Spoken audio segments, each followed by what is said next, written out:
গোটা কুল কায়নাতের প্রতিপালক, ঠিক কিনা? প্রতিপালক।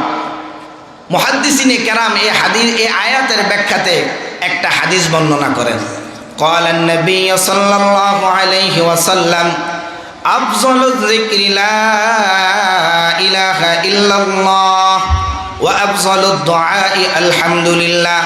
আল্লাহর নবী মুহাম্মদুর রাসূলুল্লাহ সাল্লাল্লাহু আলাইহি ওয়াসাল্লাম বলেন, দামি জিকির, শ্রেষ্ঠ জিকির লা ইলাহা ইল্লাল্লাহ। নবী বলেন ওয়া আফযালুদ দুআই আলহামদুলিল্লাহ, দামি দোয়া, শ্রেষ্ঠ দোয়া আলহামদুলিল্লাহ।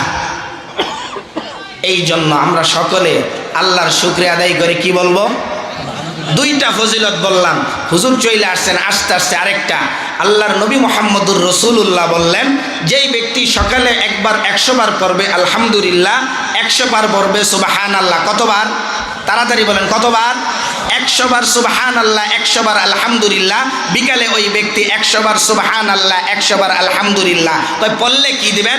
যেই ব্যক্তি সকালে 100 বার আলহামদুলিল্লাহ, 100 বার সুবহানাল্লাহ, 100 বার আলহামদুলিল্লাহ, বিকালে 100 বার সুবহানাল্লাহ, 100 বার আলহামদুলিল্লাহ পড়লে নবী বলেন ওই বান্দার আমল নামায় 100 কবুল হজের সওয়াব দান করবেন।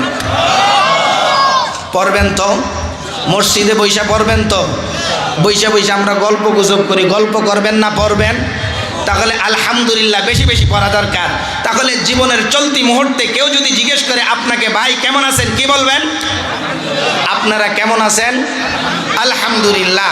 আলহামদুলিল্লাহ আমাদেরকে পড়ার তৌফিক দান করো, হার কাজে আলহামদুলিল্লাহ পড়ার তৌফিক দান করো। নাতি দাদাকে জিজ্ঞেস করে, দাদা ভাই কেমন আছেন? কয় শীতের মধ্যে কম্বল খেতা গায়ে দিয়ে কোনো রকম আছে। এটা বলবেন না বলবেন আলহামদুলিল্লাহ? আলহামদুলিল্লাহ। তাহলে সর্বক্ষেত্রে আলহামদুলিল্লাহ বলবেন। এটা হলো আলহামদুলিল্লাহর দুইটা ফজিলত বইলা গেলাম, আর একটা আমল বইলা গেলাম। 100 বার সুবহানাল্লাহ, 100 বার আলহামদুলিল্লাহ, বিকালে 100 বার সুবহানাল্লাহ, 100 বার আলহামদুলিল্লাহ বললে আল্লাহ রব্বুল আলামিন 100 কবুল হজের সওয়াব দান করেন। আল্লাহ রব্বুল আলামিন আমাকে আপনাকে সকলকে আমল করার তৌফিক দান করেন। ওয়া আখিরু দাওয়ানা আনিল হামদুলিল্লাহি রাব্বিল আলামিন।